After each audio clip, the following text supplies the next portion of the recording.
Okay, for numbers 13 through 15, we are not taking the square roots, we are taking the cubed root.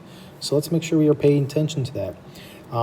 Square root, like we did on 1 through 12, are the most common one.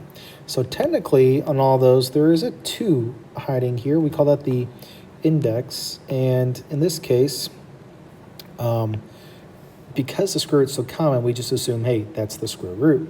But when they put something there besides a 2, we got to follow and say, hey, this is a cube root. So as I get to do number 13, I'm going to take the cube root of 54. I'm going to start off the same way, though. I'm going to go ahead and do my prime factorization. So nothing's really changing at the moment. So go ahead, do the prime factorization. And when I get that, instead of looking for pairs of the same number, because it's a cube root, I am looking for triplets. I'm looking for a group of 3. These make what we call perfect cubes. So I have 3 times 3 times 3. That is a perfect cube. So for every pair, sorry, I keep saying pair, I should be saying triplets. For every triplet there, one of those numbers come out, just like we did up above on the square roots. So that is the cube root of 27. If you typed it into your calculator, the cube root of 27 would be 3. Underneath is going to stay a 2, because there was not 3 2s. And then eventually we get, whoops, I wrote that as a 2, it should be a 3, 12 cube root of 2.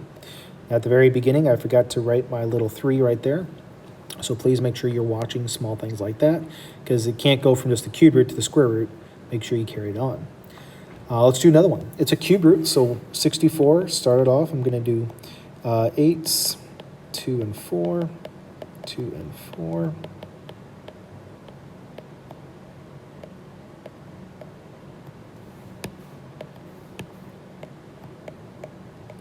So with this, I end up with 6 2s.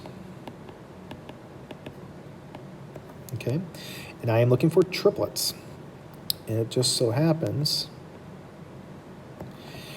I have triplets right here, where 2 sets of triplets. 2 times 2 is 8. The cube root of 8 is 2. So I have the 8 up front. And then I have 2 comes out from the first one, and then I have another set, and that doesn't give me another 2.